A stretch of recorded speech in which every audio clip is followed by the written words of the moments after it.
I am concerned about it. I don't like hearing about it.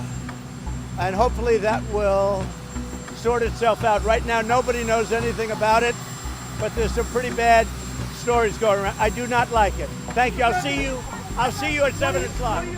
Well, it's a terrible thing, and it certainly would not be a positive. I would not be happy at all. And I guess you would have to say so far it's looking a little bit like that, and we're going to have to see. We're doing a lot of work on it, but it would certainly not be a good thing at all. And we will get to the bottom of it.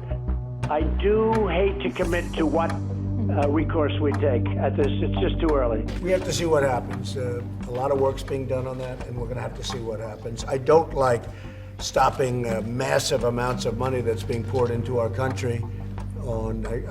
I know they're talking about different kinds of sanctions, but they're spending $110 billion on military equipment and on things that create jobs, like jobs and others for this country. I don't like the concept of stopping an investment of $110 billion into the United States. Because you know what they're going to do? They're going to take that money and spend it in Russia or China or someplace else. So I think there are other ways. If it turns out to be as bad as it might be, there are certainly other ways of handling the situation. What do you think they should pay a price?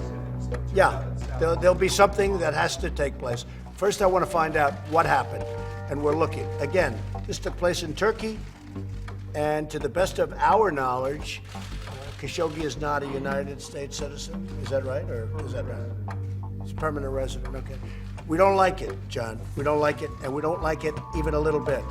But as to whether or not we should stop $110 billion from being spent in this country, knowing they have 4 or 5 alternatives, 2 very good alternatives, that would not be acceptable to me. Okay, but we're looking for the answer, and I think probably you'll have an answer sooner than people think. Thank you very much. I'll see you in a little bit. As of this moment, they deny it, and they deny it vehemently. Could it be them? Yes. Jared, your son-in-law, got on the phone and asked the prince. Did he deny it? They deny it. They deny it every way you can imagine. In the not too distant future, I think we'll know an answer. Mike Pompeo is leaving literally within an hour or so. He's heading to Saudi Arabia. We are going to leave nothing uncovered. With that being said, the king firmly denied any knowledge of it.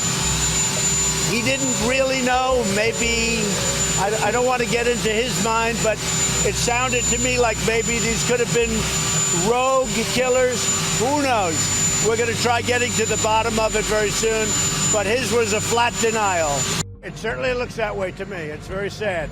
It certainly looks that way. We're waiting for the results of about 3 different investigations, and we should be able to get to the bottom fairly soon. Could be. We're going to find out. We're going to find out who knew what, when, and where. But we're going to know over the next 2 or 3 days. We're going to know a lot. We're getting a lot of information in as we speak. Okay? Do you expect to have this recommendation for Congress? I might know a lot by Monday. I know a lot already. Has anyone in the U.S. government heard audio or seen video from the conference? No, we haven't. Mike Pompeo has not, Secretary of State. Somebody came out with a false report. I think it was ABC. It was totally false. He has not seen that, has not heard that, and I would tell you if he had. So far, we've heard about it, but nobody's seen it.